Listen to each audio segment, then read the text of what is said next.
नमस्कार मित्रांनो, GK check point या यूट्यूब चॅनलवर तुम्हा सर्वांचं स्वागत आहे. आपण टीसीएस पॅटर्न नुसार जे टीसीएस पॅटर्न जो की वन विभाग, तलाठी भरती, त्यानंतर जिल्हा परिषद, नगर परिषद या सगळ्या एक्झामसाठी महत्त्वाचा ठरणार आहे. त्या सगळ्या पॅटर्नची आपण एमसीक्यू सिरीज सुरू केली होती आणि त्याच्यामधला आणि मराठीचा आपण सगळे प्रश्न घेत आहेत. तर या आधीचे व्हिडिओ तुम्ही बघितले नसाल तर डिस्क्रिप्शन बॉक्समध्ये मी सगळ्या व्हिडिओची लिंक दिली आहे, तिथे तुम्ही जाऊन बघू शकता. चला तर मग आज आपण सुरुवात करू. बघा पहिला प्रश्न, सवंगडी या शब्दाचा समानार्थी शब्द शोधा. तर सवंगडी म्हणजे काय असते? मित्र. मित्राला अजून आपण काय म्हणू शकतो? मित्र, सखा, त्यानंतर स्नेही, सोबती, सांगती, दोस्त वगैरे. ठीक आहे. शिक्षकाला जर अजून समानार्थी शब्दाचा जर विचार केला तर काय म्हणता येईल? गुरु असतो, आचार्य असतो, अध्यापक असतो. ठीक आहे. चला पुढचा प्रश्न, भरती शब्दाचा विरुद्धार्थी शब्द ओळखा. भरतीला काय म्हणत असतो आपण? ओहोटी.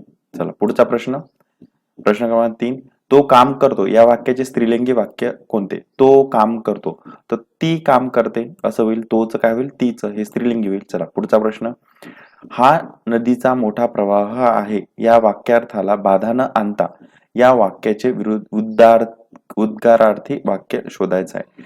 वाक्याच्या अर्थाला बाधा न आणता हा नदीचा फार मोठा प्रवाह आहे, तर अबब हा केवढा नदीचा प्रवाह. तर असे वाक्य शोधताना सरळ सरळ उद्गारार्थी वाक्य, उद्गारार्थी चिन्ह शोधायचं मित्रांनो. आणि या कोणत्याही वाक्यात तुम्हाला उद्गारार्थी चिन्ह दिसत नाहीये, म्हणून सरळ सरळ उत्तर आपल्याला हे भेटतं. आणि सोबत जर दोन वाक्य असे असतील तर त्याच्या अर्थानुसार तुम्हाला व्यवस्थित शब्द शोधणं आवश्यक असेल. चला पुढचा प्रश्न बघू आपण. विलासला बक्षीस मिळेल या वाक्याचे साध्या भूतकाळातील रूप ओळखा. आता विलासला बक्षीस मिळेल हे भविष्यकाळी वाक्य आहे आणि आपल्याला भूतकाळातील रूप ओळखायचं आहे. तर विलासला बक्षीस मिळाले असं होईल. ठीक आहे. चला पुढचा प्रश्न 6, ज्ञानेश्वरी हा संस्कृत भाषेच्या कोणत्या ग्रंथावर आधारित आहे? तर ज्ञानेश्वरी हा कोणत्या ग्रंथावर आधारित आहे? भगवद्गीता. ठीक आहे. तर ज्ञानेश्वरी ही मुळात प्राकृत भाषेत होती, ज्ञानेश्वरांनी लिहिली, आणि भगवद्गीता ही मुळात संस्कृतमध्ये आहे आणि भगवान श्रीकृष्णाने अर्जुनाला कुरुक्षेत्रावरही सांगितलेले आहे. अशा पद्धतीचे काही मुद्दे तुम्हाला सापडतात, ते लक्षात ठेवा. चला पुढचा प्रश्न, पुढीलपैकी महानुभाव संप्रदायाचा ग्रंथ कोणता? तर महानुभाव संप्रदायाचा ग्रंथ कोणता आहे? लीळा चरित्र. चक्रधर स्वामी आणि माहिमभट यांच्या संबंधित हे ग्रंथ आहेत. ठीक आहे. चला पुढचा प्रश्न बघा. ए या क्रियापदाचे भूतकाळातील रूप काय आहे? तर एचं काय होईल? आले. ठीक आहे. कर, आता बाकीचं जर विचार केला, करचं काय होईल? केले. आणि बाकी इकडे गेलेचं काय होईल?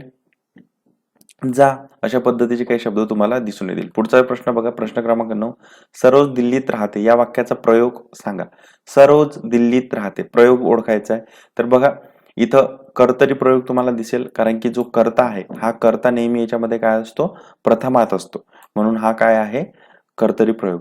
आणि जे कर्म असते त्याला प्रत्यय लागलेला असतो. ठीक आहे. चला पुढचा प्रश्न बघा, 10वा, खालीलपैकी कोणता शब्द अकल्पितचा विरुद्धार्थी आहे? अकल्पितचा विरुद्धार्थी काय होईल? कल्पित. ठीक आहे. चला पुढचा प्रश्न, प्रश्न क्रमांक 11, शब्दाचा योग्य पदक्रम लावून लेखन नियमानुसार अचूक वाक्य सांगायचं आहे. तर सरळ सरळ आपण वाक्य बघूया. आई इतकी प्रेमळ व्यक्ती संपूर्ण जगात दुसरी नाही. इतर वाक्य कुठे चुकीचे जर ते आपण बघितलं तर आपल्याला बघा, जगात दुसरी नाही, संपूर्ण आई इतकी कोणीही व्यक्ती प्रेमळ. तर हे सरळ सरळ वाक्य आपल्याला लिंक लागतच नाही या वाक्याची. दुसरी प्रेमळ आई इतकी कोणीही जगात संपूर्ण व्यक्ती, हे पण याचं लागत नाही, म्हणून सरळ सरळ हेच वाक्य आपल्याला व्यवस्थित वाटतंय आणि त्याचा अचूक क्रम आहे. चला पुढचा प्रश्न बघा, गायिका शब्दाचे पुल्लिंगी रूप सांगा. गायिका ही स्त्रीलिंगी शब्द आहे, पुल्लिंगी काय होईल? गायक होईल. ठीक आहे. बाकीचे शब्द पण तुम्ही लक्षात ठेवा. चला पुढचा प्रश्न बघा, पुढीलपैकी कोणती जोडी विरुद्धार्थी आहे? विरुद्धार्थी कोणता आहे बघा.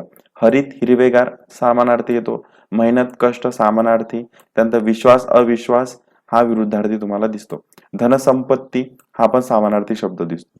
चला पुढचा प्रश्न बघा, श्रीमती या शब्दाचे पुल्लिंगी रूप ओळखायचे. श्रीमतीचं पुल्लिंगी काय होईल? श्रीमान. चला पुढचा प्रश्न, पाप पुण्य द्वंद्व समासाचा अचूक विग्रह ओळखायचा आहे. तर हा द्वंद्व समास आहे, पाप आणि पुण्य. तर पाप आणि पुण्य किंवा पाप अथवा पुण्य याचं हे उत्तर बरोबर होईल. आणि या आधीचे उदाहरण आपण आधीच्या पण व्हिडिओमध्ये बघितले आहेत आणि खूप चांगल्या पद्धतीने आपण तिथे एक्सप्लेन सुद्धा केलेलं आहे. परत तिथे मी थोडंसं एक्सप्लेन करण्याचा करतो प्रयत्न. बघा, पाप पुण्य द्वंद्व समासाचं उदाहरण आहे. पाप अथवा पुण्य, पाप किंवा पुण्य असे त्याला आपण म्हणू शकतो. आणि द्वंद्व समास हा जो असतो तर दोन्ही पदे समान दर्जाची असतात किंवा विग्रह करताना या शब्दामध्ये काय असतो? उभयान्वी अव्ययांचा वापर केला जात असतो. ठीक आहे. उभयान्वी अव्ययामध्ये आपल्याला व आणि अथवा असे शब्द येतात. चला पुढचा प्रश्न बघू. क्रियापदातील प्रत्ययरहित मूळ शब्दाला काय म्हणतात? क्रियापदातील प्रत्ययरहित मूळ शब्दाला आपण काय म्हणू असतो? धातू म्हणतो. आता इथे बाकीचे शब्द नाम, विभक्ती, कर्म हे सुद्धा काय असतात, काय म्हणतात, हे शब्द तुम्ही लक्षात ठेवणं आवश्यक आहे. असे प्रश्न येतात. नाम म्हणजे काय, विभक्ती म्हणजे काय, कर्म म्हणजे काय, हे याचा अभ्यास तुम्हाला करणं आवश्यक असेल. चला पुढचा प्रश्न बघा. हसता हसता माधवी खुर्चीवर आपटली. या वाक्यातील कर्ता कोण आहे? आपटणारी कोण आहे? तर माधवी. मग कर्ता कोण असणार आहे याच्यामध्ये? माधवी. चला पुढचा प्रश्न बघा. पुढील पैकी व्याकरणदृष्ट्या अचूक वाक्य ओळखा. आपण हे वाक्य बघून घेऊ डायरेक्ट. अद्याप त्याच्या गावातील एकाही घरात वीज पोहोचली नाही. हे अचूक वाक्य आहे. आता बाकीचे वाक्य कुठे चुकले ते आपण बघू. एकाही अद्याप त्याच्या गावातील घरात वीज पोहोचली नाही. हे वाक्य त्याचा जो क्रम आहे तो चुकीचा आहे. त्याच्या गावात एकही अद्याप घरातील वीज पोहोचली नाही हे पण चुकीचं आहे. अद्याप घरातील एकही गावात वीज त्याच्या पोहोचली नाही हे पण थोडं चुकीचं आहे. पुढचा प्रश्न बघा. चिरकालचा विरुद्धार्थी शब्द ओळखा. चिरकाल म्हणजे टिकाऊ, लॉंग लास्टिंग, बरेच दिवस टिकणारी अशी गोष्ट. याचा विरुद्धार्थ काय होईल? अल्पकाळ. ठीक आहे. चला पुढचा प्रश्न बघू. पुढे दिलेल्या लघु निबंध संग्रहामधील वि स खांडेकर यांचा संग्रह कोणता? आता असे प्रश्न तुम्हाला जेव्हा बघता तर तुम्हाला एक गोष्ट लक्षात घेणं आहे. महाराष्ट्रातील जे काही फेमस पर्सनॅलिटीज आहेत तर त्याचे संदर्भ असतात, त्याचे लेखक साहित्य तुम्हाला लक्षात ठेवणं आवश्यक आहे. त्यांच्या कादंबऱ्या, त्यांचं लेखन हे सुद्धा तुम्हाला लक्षात ठेवणं आहे. तर वि स खांडेकर यांचा कोणता संग्रह आहे? मंजधार. चला पुढचा प्रश्न बघू. 21. पुढील वाक्यात येणारे कंसातील शब्दाचे योग्य रूप ओळखा. जो हे शिव धनुष्य त्याला बाण लावेल त्याला सीता माळ घालेल. जो हे शिव धनुष्य उचलून त्याला बाण लावेल, उचलून हा शब्द असा तिथे परफेक्ट बसतो. चला, आणि असे प्रश्न कधी कधी तुम्हाला कन्फ्युजन झालं तर प्रत्येक ऑप्शन उचलायचा आणि तिथे लावून बघण्याचा प्रयत्न करायचा. वाक्य जर तुम्हाला व्यवस्थित वाटत असेल तर ते त्याचं उत्तर असेल. आपण उदाहरणार्थ बघूया. जो हे शिव धनुष्य उचलले त्याला बाण लावेल, हे सूट नाही होत. त्यानंतर दुसरा बघा. जो हे शिव धनुष्य उचलण्याची त्याला बाण लावेल, हे पण सूट होत नाही.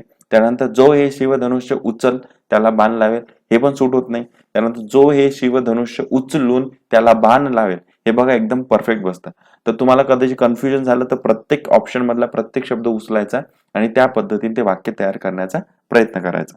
ठीक आहे. चला पुढचा प्रश्न बघू. अचूक समानार्थी जोडी ओळखायची आहे. मधुर, मधुरचं काय होते? ज्ञान होत नाही. मधुर म्हणजे गोड. ठीक आहे. वीज म्हणजे भूमी, नाही हे पण होत नाही. वीज म्हणजे काय? चपला, ज्याला आपण म्हणू. अजून वीजला आपण काय म्हणू शकतो? तडित म्हणतो, सौदामिनी म्हणतो. हृदय, अंतकरण हा शब्द परफेक्ट बसतो, समानार्थी शब्द. पर्वत, सरिता, पर्वतला आपण काय म्हणतो? गिरी म्हणतो, दुर्ग म्हणतो. आणि सरिता म्हणजे काय असते? नदी असते. ठीक आहे. चला पुढचा प्रश्न बघू. ऋणमुक्त या समासाचा अचूक विग्रह शोधा. ऋणमुक्त म्हणजे काय? ऋणातून मुक्त. आता हा शब्द आहे, हा कोणत्या समासामध्ये येतो? ऋणमुक्त हा शब्द तत्पुरुष समासाचं हे उदाहरण आहे. आणि तत्पुरुष समास काय म्हणता येईल? या विभक्तीमध्ये अर्थ व्यक्त करताना काय असतो? शब्दयोगी अव्यय जे असतात त्याचा लोप होऊन दुसरी पद जोडले जातात, म्हणजे ऋणातून मुक्त असं. ठीक आहे ना. अजून याच्यामध्ये आपण उदाहरण घेऊ शकतो. रोगमुक्त, ठीक आहे, करमुक्त, म्हणजे ऋणमुक्त करमुक्त हा एकच समानार्थी होतो, तसा शब्द तिथे होतो. चला पुढचा प्रश्न बघू. आई मुलीला भरतकाम शिकवते. या वाक्यातील क्रियापदाचा प्रकार ओळखायचा आहे. तर क्रियापद कोणता आहे इथे? शिकवते. तर हे शिकवते कसं आहे? द्विकर्मक क्रियापद आहे. म्हणजे एखादी क्रिया कोणाकडून तरी होत आहे, याला आपण द्विकर्मक क्रिया असंही म्हणतो. ठीक आहे ना. म्हणजे कर्त्याकडून एकाच वेळी दोन घटकावर क्रिया घडत असते आणि अशा क्रियापदाला आपण काय म्हणत असतो? द्विकर्मक क्रियापद. आता या वरील वाक्यामध्ये जे वाक्य दिलेलं आहे, या वाक्यामध्ये काय? मुलीला व भरतकाम हे दोन कर्म असतील. यामध्ये मुलीला हे अप्रत्यक्ष कर्म आहे आणि भरतकाम हे काय आहे? प्रत्यक्ष कर्म आहे. अशा पद्धतीचा हा प्रश्न आहे. चला पुढचा प्रश्न बघू. त्याचा हा निबंध वाईट आहे. या वाक्यार्थाला बाधा न आणता या वाक्याचे नकारार्थी वाक्यात रूपांतर करायचं. त्याचा निबंध वाईट आहे, त्याचा निबंध चांगला नाही. वाक्याचा अर्थ सुद्धा बदललेला नाहीये आणि वाक्य नकारार्थी सुद्धा झालेलं आहे. चला पुढचा प्रश्न बघा.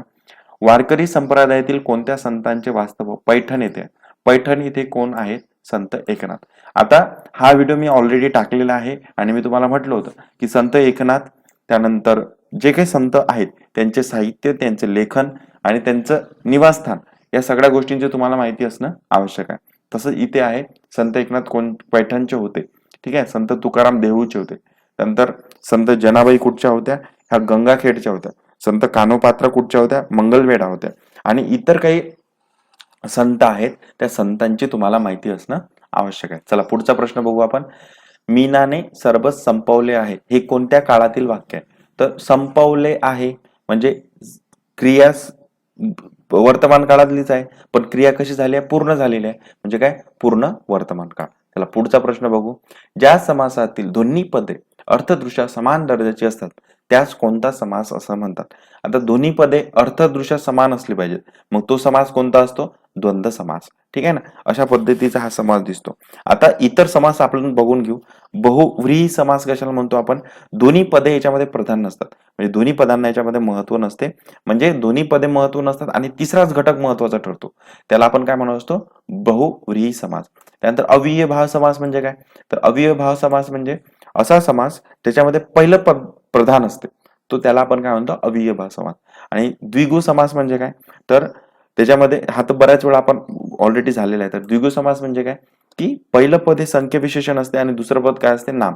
आणि संख्या विशेषण अधिक नाम असा समूहवाचक शब्द तयार होतो, त्याला आपण काय म्हणतो? द्विगु समास. चला पुढचा बघा. सैनिकांनी लढाई जिंकली असेल या वाक्याचा काळ ओळखा. तर सैनिकांनी जिंकली असेल भविष्य काळात आणि ती भविष्य काळात पूर्ण झालेली आहे घटना, म्हणून काय म्हणू आपण? पूर्ण भविष्यकाळ असं त्याचं उत्तर राहील. चला पुढचा प्रश्न 30 क्रमांक. चक्रपाणी हा समास ओळखा. चक्रपाणी, चक्रपाणी बघा इथं कोणता समास दिसतो आपल्याला? बहुव्रीही समास दिसतो. आणि आधीच आपण आधीच्या एका प्रश्नामध्ये बघितलंय की बहुव्रीही समास म्हणजे काय? की असा समास ज्याच्यामध्ये दोन्ही पद महत्वाचे नसून तिसऱ्याच एका शब्दाचा बोध होतो. इथं चक्रपाणी असं म्हटलेलं आहे. चक्रपाणी म्हणजे काय? 4 हात असलेला. आणि इथं तो 4 हात असलेला व्यक्ती संदर्भ नाहीये, तर इथं कोणीतरी दुसराच व्यक्ती समोर येतो, जसं की विष्णू म्हणूया. चक्रपाणी हे विष्णूला म्हणतात, तर म्हणून असा तिथं त्याचा अर्थ होतो. ठीक आहे, अशा पद्धतीचा हा प्रश्न आहे. चला पुढचा प्रश्न बघा. मृगचा समानार्थी शब्द सांगा. मृग म्हणजे काय असते? हरिण. चला पुढचा प्रश्न. समानार्थी शब्द विरुद्धार्थी शब्द फिक्स आहेत, ते तुम्हाला करायचे आहेत.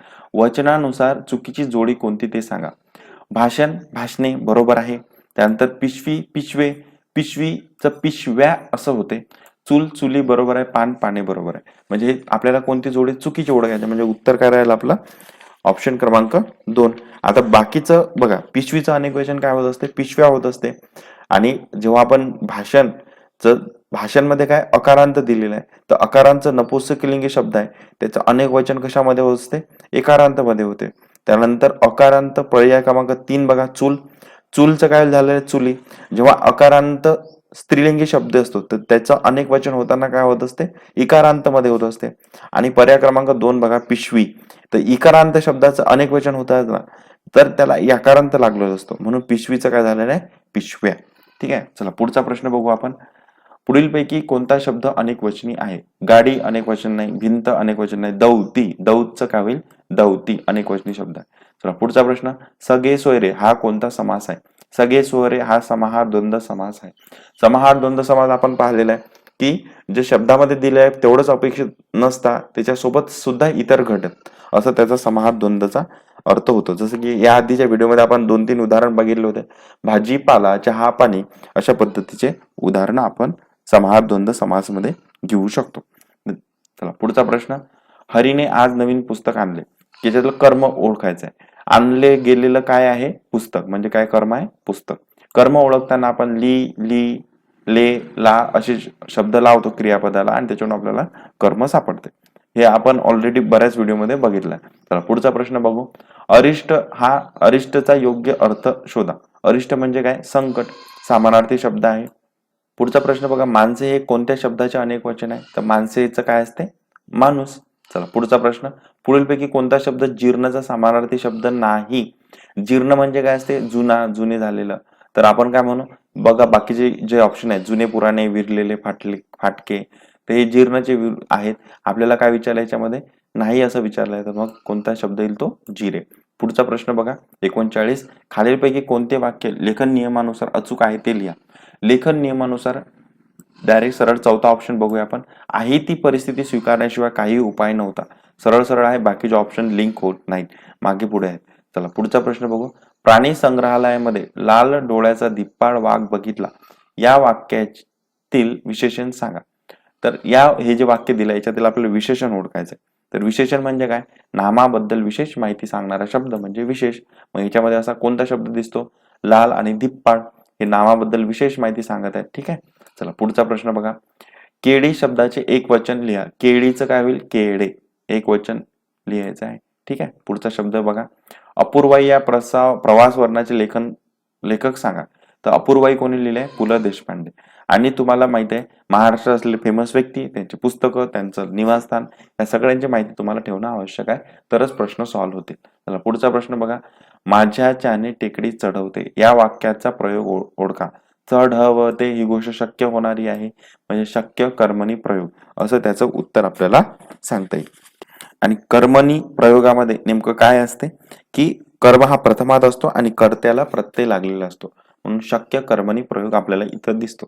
चला पुढचा प्रश्न बघा.